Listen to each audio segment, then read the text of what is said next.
you know what to do. Robert, Alison, start applauding here. Come on, I was running this guy the other week, he smashed it. Please put your hands together and welcome Mr.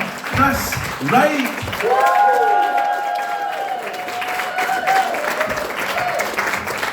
Hello, it's Go Pride.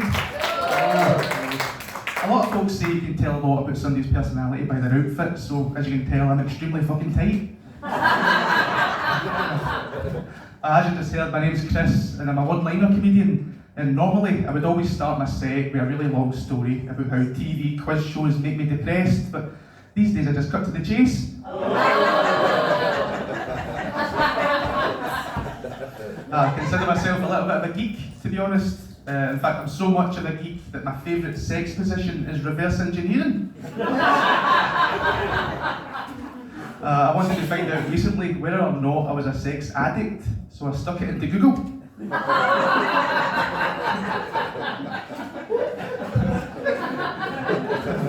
I also ordered a cure for blue balls online a few weeks ago, but still hasn't came. I actually used to get pushed around quite a lot when I was a kid, but in my defence, I was in a pram.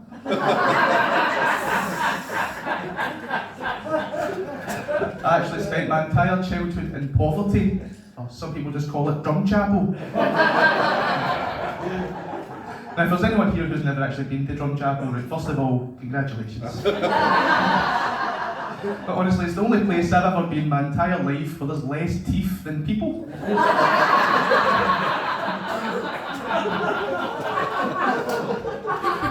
It's a place where half the people are alcoholics and half the people are on drugs and half the people are shite at maths.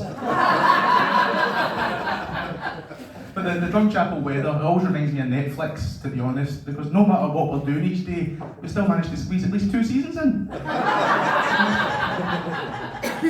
But speaking of Netflix, I feel as if during all the lockdowns, I watched every decent TV show that's ever been made. Like, honestly, things are so bad now, I'm actually on season 6 of watching the bin men rotate my bins. Not as good as it sounds, to be honest.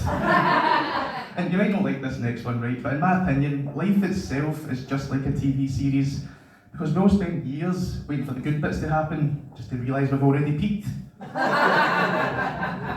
I like to use my little sister's Netflix password just to try and save a few quid each month. And folk have told me in the past that I'm tight with money, but I don't buy it. But to be honest, my little sister and I, we are actually very similar, because she also has a moustache. That is true. But it's lovely to perform in front of live audiences again. Like I said, because of lockdowns, I ended up doing a lot of comedy online through Zoom, and it was usually always American shows I was doing. Right? And even though I've never actually been to America, I have been in some states. Usually depressed. But I'm going to New York in September to the comedy festival, thank you. So I got all my vaccine jabs and stuff, but the very next day after my most recent vaccine, I turned into one of the X-Men because my girlfriend left me. Thank you. But it's weird though, right? Ever since the vaccines came out, people have started worrying about a microchip. Whereas for basically my entire adult life, I've worried about a micro penis. And besides, right, in my unscientific, humble opinion, microchips, a wee bit of salt, and delicious. My girlfriend, she used to be a massive fan of my comedy before she lost weight. Now she's just a regular size fan. We knew straight away that we were going to be a perfect match because I'm a big foodie and she just really wanted 5 guys.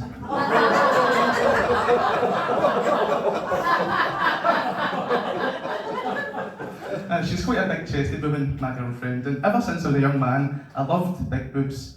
In fact, I loved them so much I decided to grow some myself.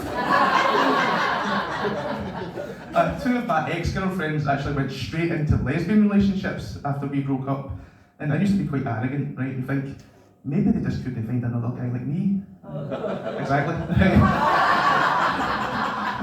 But never realised it was actually my boobs that turned her.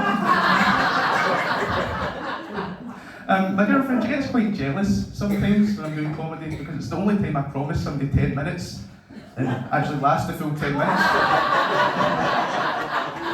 But I will say, now and again, she's happy to see me doing it because at least now other people can be left disappointed when I'm finished. We've been together for 6 years and we do still like to try and have sex as often as we can. But making my girlfriend climax is the exact same technique I use when I'm cooking a nice steak. Bloody rare. Although I will say, now and again, she does tell me, well done. We've actually got a sign on our bedroom wall, one of those cheesy signs that says, make your own magic. And we really did take that seriously by creating a beautiful baby boy and making a spark disappear. People would always tell me when I was growing up that kids can be really expensive, but I actually disagree with that, to be honest, because I'd happily swap mine for a Burger King. Folk have also told me that smoking can lower your chances of having kids. Ever since I heard that, I gave my son 20 fags a day, he still lives here. But I really do love my son, right, more than life itself, but I've got to be honest, sometimes I do miss the good old days when my little bundle of joy was just my collection of sex toys. Although that would explain why we named him Kai, but we actually spell it K-Y like the jelly. My son came home from nursery today with head lice. I thought to myself, kids have the weirdest nicknames.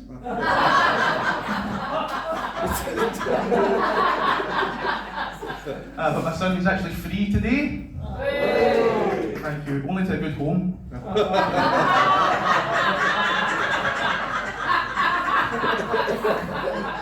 I'll never forget a couple of years ago when my son was 1, because I don't usually gamble. But in spite of the jokes, right, my 3-year-old son is extremely intelligent for his age. A prime example, my 3-year-old a couple of weeks ago managed to teach me the 7 times table. It's true, but it just goes to show people really can learn from their mistakes.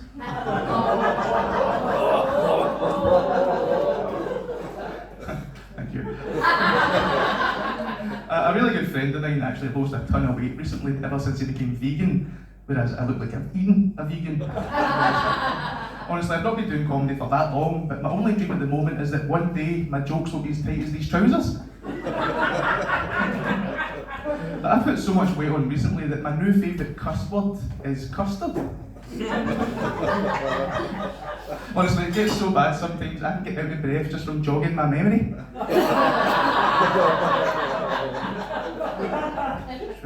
It's alright though, like when I walk, my shoes don't actually squeak, they just cry for help. I knew I had to lose a little bit of weight and I tried to send someone a selfie on Facebook and it just said, "Figo too large." I did actually try to lose a little bit of weight, but unfortunately I'm the kind of person that if I had burger nipples, I'd probably eat them.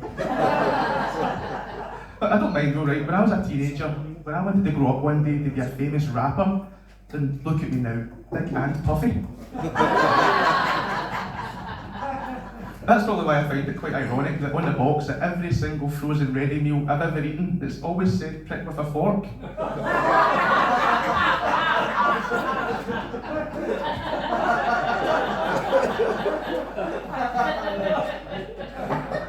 Thank you. Now, I don't like to compare my friends to arseholes, right? But I do have a very small circle. Thank you. What's your name, McLean? Scott. You know what I miss, Scott? Mondays, Tuesdays, Wednesdays, Thursdays, Fridays, Saturdays, and Sundays. Those were the days, Scott.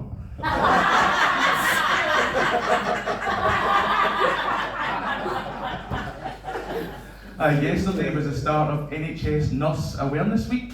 And actually, it was quite a coincidence because last week I asked my girlfriend to pretend to be a naughty nurse, so she voted Tory. But when my girlfriend and I, when we do have sex, we only ever do it in a doggy style position, just so I can say I lasted 7 times longer. That's dog years for anyone who didn't quite get that one yet. But for a joke, sometimes my girlfriend and I, we like to give each other's body parts daft wee nicknames, right? And for example, I'll call her boobs something like Mary Kate and Ashley, and she calls mine a massive turn off. It's true. I'm carrying so much extra weight at the moment that if I could speak to dead people, I would be a chocolatey clairvoyant. Thank you. Although sometimes I do wish I could speak to the dead just to remember what it's like to be a medium.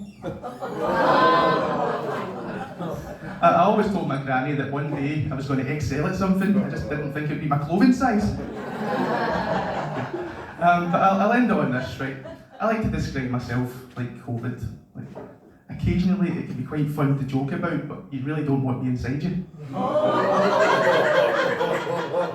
And if I am, you've probably got no taste. Thanks very much, thank you.